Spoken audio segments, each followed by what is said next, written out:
આજની ધર્મકથા. પ્રણામ. વિશ્વમાં શ્રી મુનિસુરત સ્વામી પરમાત્મા, એમનું ચરિત્ર. આમ તો આપણે સૌ એવું સમજીએ છીએ કે તીર્થંકરનો જીવ હોય એટલે એ જ્યારે નિગોદથી નીકળે ત્યારથી જ એ વિશિષ્ટ હોય. અલબત્ત એમનું ભવભ્રમણ આપણા જેવું જ હોય. એમને કોઈ સ્પેશિયલ પ્રિવિલેજ આપવામાં આવ્યું હોય છે કે વિશેષ સગવડ આપવામાં આવી હોય છે, એમને વિશેષ સ્થાન આપવામાં આવ્યું હોય છે, એવું નથી હોતું. એ તીર્થંકર નામ કર્મ ન ઉપાર્જન કરે ત્યાં સુધી એમનું જીવન પણ કર્મસત્તા માટે સામાન્ય વ્યક્તિ તરીકેનું જ હોય છે. પરંતુ આ સામાન્ય વ્યક્તિ તરીકેના એમના ભવભ્રમણમાં પણ કેટલાક એમના એવા ગુણો હોય છે કે જે ગુણો બાય ડીએનએ જ, એમના આત્માના ડીએનએ દ્વારા જ એ વિશેષ અને અસામાન્ય હોય છે. જેમ કે એમનામાં પરોપકાર કરવાની એક સામાન્ય આદત હોય છે. પોતાના ભોગે પણ કોઈકને કંઈક આપવું, એ અગર તિર્યંચ ગતિમાં જાય, નરક ગતિમાં જાય, તેમ છતાં પણ જ્યારે એમના જીવનમાં ધર્મ પણ ન પ્રવેશ્યો હોય એવો ભવ હોય તો પણ બહુ જ સામાન્યથી, જ્યાં સુધી અતિ વિશેષ કર્મનો ઉદય કે બંધ એમણે ન કર્યો હોય ત્યારે એ પરાર્થકરણની અંદરમાં સામાન્ય રીતે પ્રવૃત્ત થવા તત્પર રહેતા હોય. શાસ્ત્રકાર પરમર્ષિઓએ પરાર્થ વ્યસની શબ્દ એમની માટે વાપર્યો છે. જોકે આ ગુણનો ઉઘાડ કેટલો હોય એ તરતમ ભાવે જ રહેવાનું, પણ સામાન્ય વ્યક્તિ કરતાં વિશેષ હોય એવા તીર્થંકર પરમાત્માઓ. આ બધા રહસ્યો જે છે, આ બધી અલગ અલગ પ્રકારની વાતો છે, એ વિશેષપણે આપણે પણ જાણવી જોઈએ, આપણી નવી જનરેશનને પણ જણાવવી જોઈએ કે જેના કારણે એને ખબર પડે કે એ જેને ભગવાન માને છે એ ભગવાનને પણ આપણે ત્યાં જ્યાં સુધી એનામાં ભગવત્તા નથી પ્રવેશતી ત્યાં સુધી સામાન્ય વ્યક્તિ ગણ્યા છે. જો ભગવાન જેવા ભગવાન પણ જ્યાં સુધી એની અંદરમાં એ પવિત્રતા નથી પ્રગટતી ત્યાં સુધી સામાન્ય છે, તો પછી આપણા જીવનની અંદરમાં ફક્ત પૈસા મળે ને આપણે અસામાન્ય વર્તન કરવા લાગીએ, પોતાને બીજાથી મોટા માનવા લાગીએ, એ તો કઈ રીતે ચાલશે? કર્મસત્તા એને તો નહીં જ ચલાવે ને.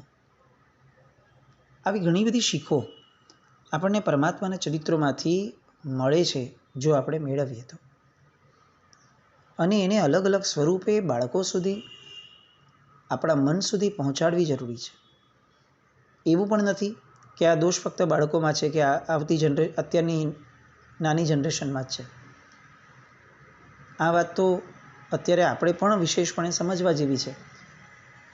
જે લોકો સંસ્થાઓની અંદરમાં ટ્રસ્ટીઓ થયા છે, હોદ્દા પર છે, અથવા અચાનકથી જેમને પૈસો આવી ગયો છે, એ બધાએ પણ આ સમજવા જેવું છે કે હું જે ધર્મ પામ્યો છું એ ધર્મમાં કર્મસત્તા કોઈને પણ, ઇન્ક્લુડિંગ તીર્થંકર પરમાત્માનો જીવ, કોઈને પણ એ ગાંઠતી નથી, એ અન્યાયી નથી બનતી.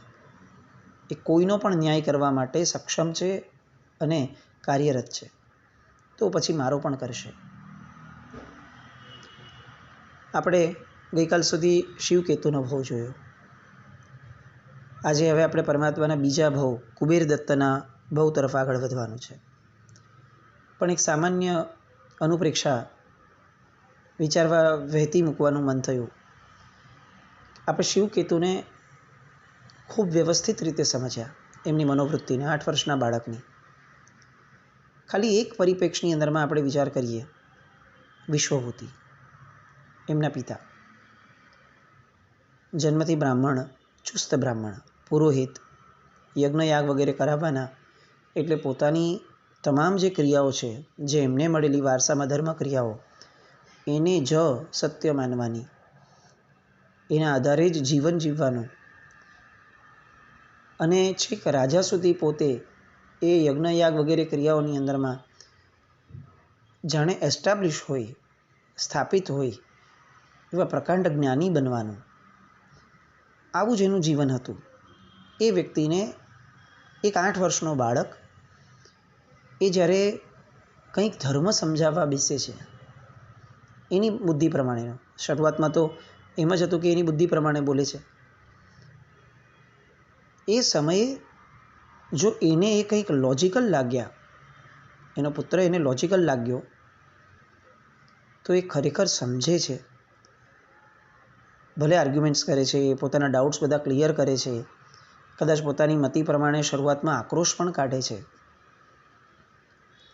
પરંતુ એનામાં એક એક્સેપ્ટન્સી હતી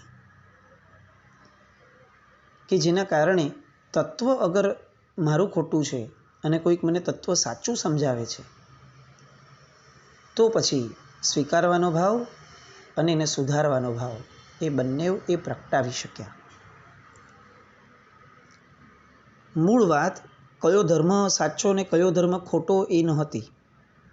મૂળ જે વાત છે એ આ છે કે તત્વ જે છે એ જ્યારે પણ જ્યાંથી પણ જે સ્વરૂપે મળે એનો સ્વીકાર કરવાની આપણી અંદરમાં એક માનસિક ઓપનનેસ, એક માનસિક ખુલ્લાપણું આપણું એ હોવું આવશ્યક છે. આ તો ચલો મોટી વાત હતી. કેટલીક વાર એવું બને છે આપણા જીવનમાં કે સાવ સામાન્ય વાતમાં આપણો મત ધર્મક્રિયા માટેનો કંઈક પણ અને કોઈક ક્રિયા માટે કોઈક બીજાનો મત પણ અલગ પડતો હોય, બની શકે.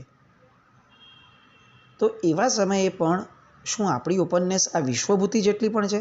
ચાલો આપણે શિવકેતુના સ્ટેજ ઉપર નથી પહોંચી શકતા એવું આપણે સમજીએ છીએ કે આપણો પુરુષાર્થ જ નથી એટલો, પણ એટલીસ્ટ આપણે વિશ્વભૂતિ બની શકશું? આ એક પરિપ્રેક્ષ વિશ્વભૂતિના પાત્રને આપણે આપવો જોઈએ. અને ખરેખર આટલું તો કેળવવાનો પ્રયત્ન આજે જ થવો જોઈએ અને એનું પરિણામ પણ આજે જ આપવું જોઈએ. કારણ કે જો બધા જ લક્ષ્યને આપણે કાલ પર રાખશું તો આપણી આજ જ છે ને એ ક્યારેય નહીં સુધરે.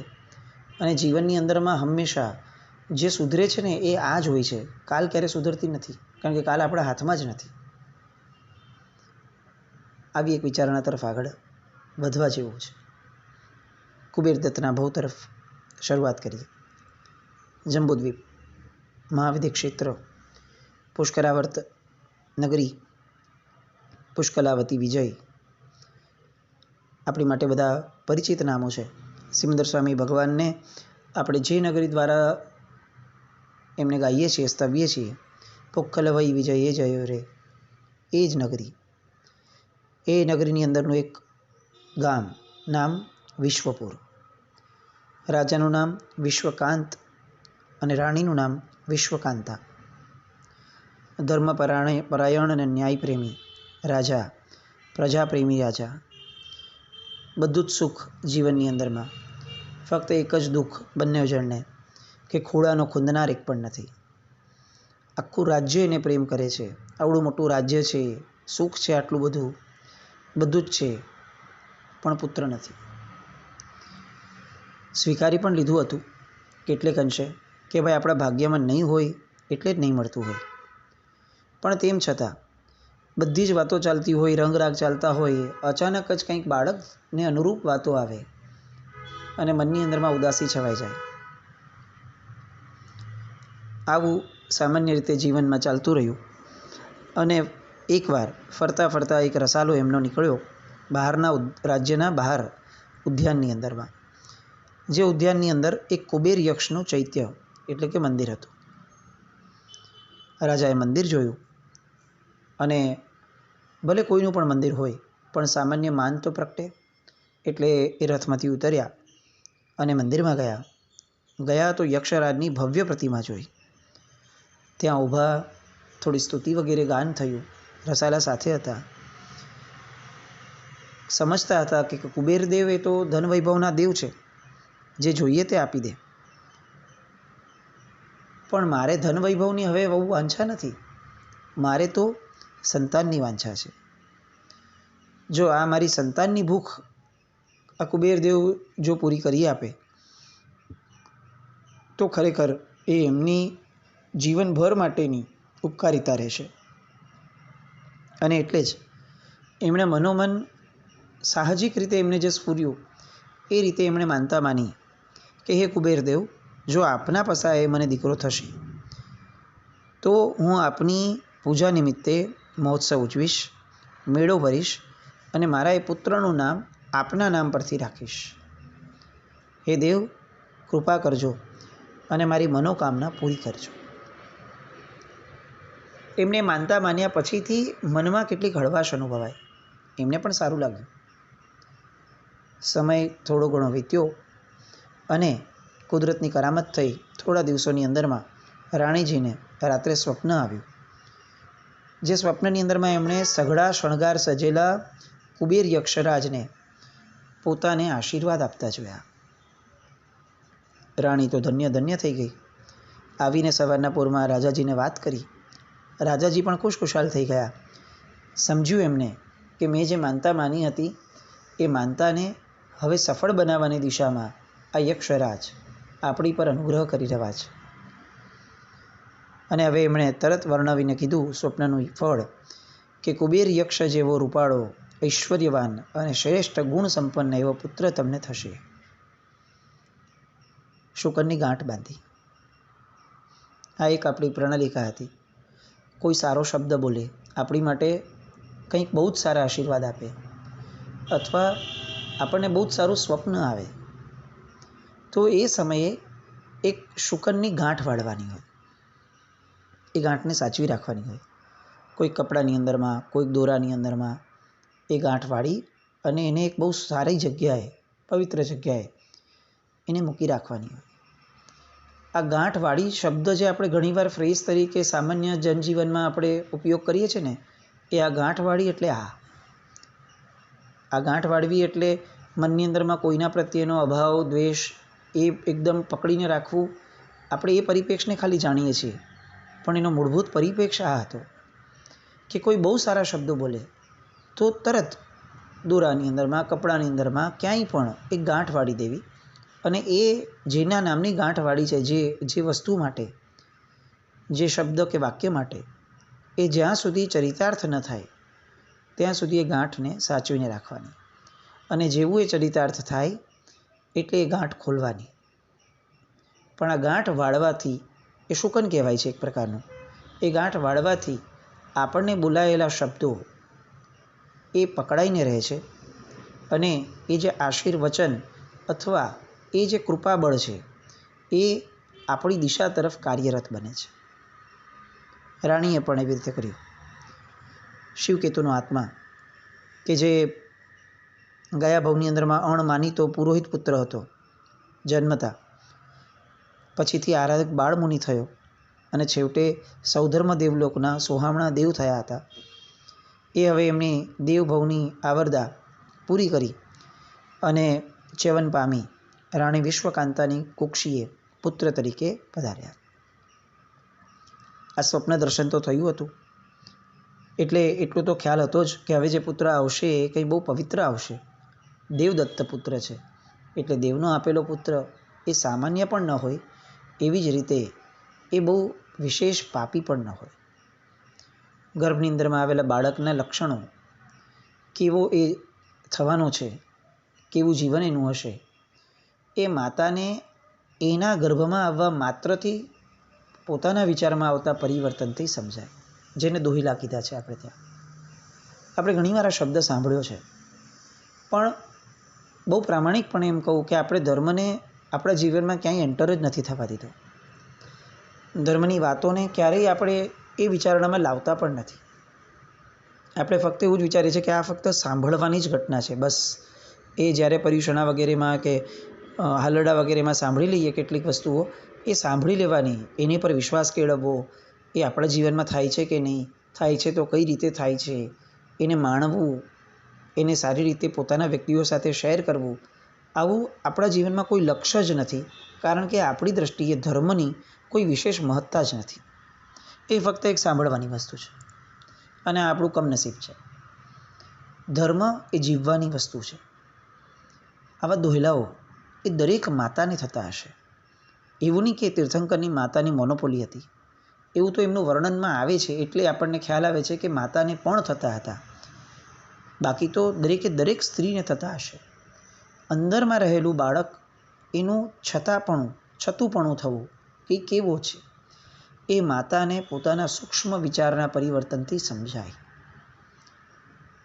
આ ઘટના એટલા માટે મહત્ત્વની છે કે જ્યારે માતાને ખરેખર એવું લાગે કે મારા વિચારો બગડી રહ્યા છે અથવા મારા વિચારોની અંદરમાં કંઈક ઉણપ આવી રહી છે જે મારો સ્વભાવ નથી.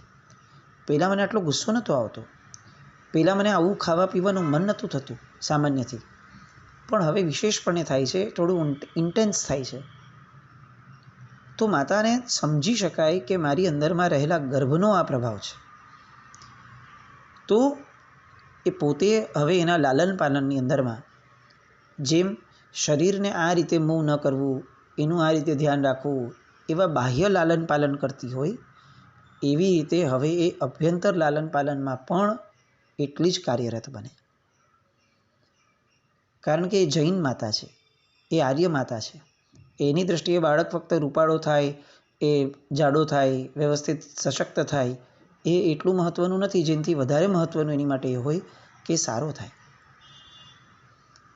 એટલે શું થાય કે જો દોહલા નબળી દિશાના આવવા લાગે તો માતા તરત જ કોઈક ગુરુ ભગવાન પાસે, કોઈક દેવ પાસે, એટલે કે પરમાત્મા પાસે જઈ અને વિનવણી સ્વરૂપે એ દોહલાના ઉદયનો જે સમય છે એના સિવાયના સમયમાં એ બાળકની સુખાકારી માટે, પવિત્રકારી માટે એ પ્રાર્થનાઓ કરે, પ્રતિપક્ષી ભાવનાઓ કરે, એ રીતની પ્રવૃત્તિઓ કરે. એક ભારવટિયાના જીવનના ચરિત્રની અંદરમાં આ વાત આવતી હતી કે એની સ્ત્રી ગર્ભમાં બાળક આવ્યું અને એના પછીથી એને કેટલાક નબળા વિચારો આવવા લાગ્યા. નબળા એટલે કઈ રીતે કે જે ભારવટિયાના જીવનમાં હતું એવા જ, થોડું હિંસાના વિચારો, થોડું યુદ્ધે ચડવાના, કોકની સામે પડવાના વિચારો. પણ સ્ત્રીને એવું લાગ્યું કે મારા પતિએ જે માર્ગ પકડ્યો એ તો એની મજબૂરી હતી, પણ મારો બાળક એ જો સામે ચડીને અત્યારથી આ માર્ગના DNA વાળો થતો હોય તો એ કોઈ કાળે મારાથી ચલાવાય નહીં. એટલે શું કર્યું? તો એ કોઈક સંત પાસે ગયા.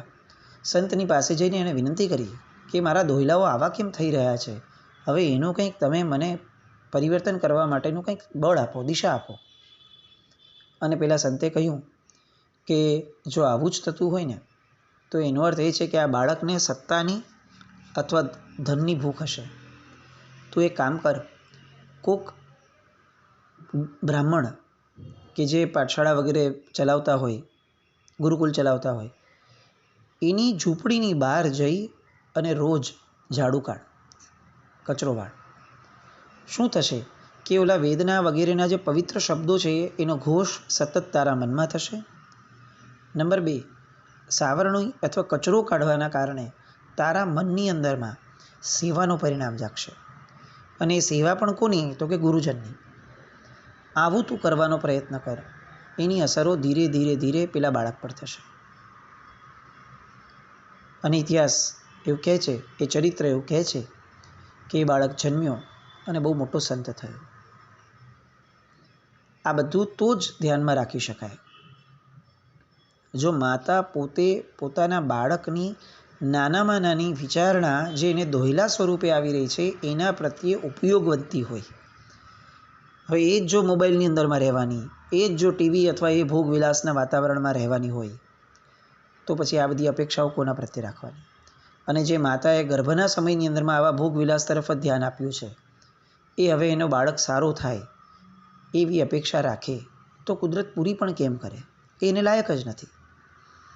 આપણે જે વાવ્યું છે એ આપણને મળે એમાં કંઈ કુદરતને માક ન અપાઈ શકાય. આપણું જ વાવેલું આપણે લડીએ છીએ. અહીંયા કુબેર દત્ત તરીકે જે ભગવાનનો જીવ આવવાનો છે એ એની માતાને બહુ જ સારા દોહલાઓ આપે છે.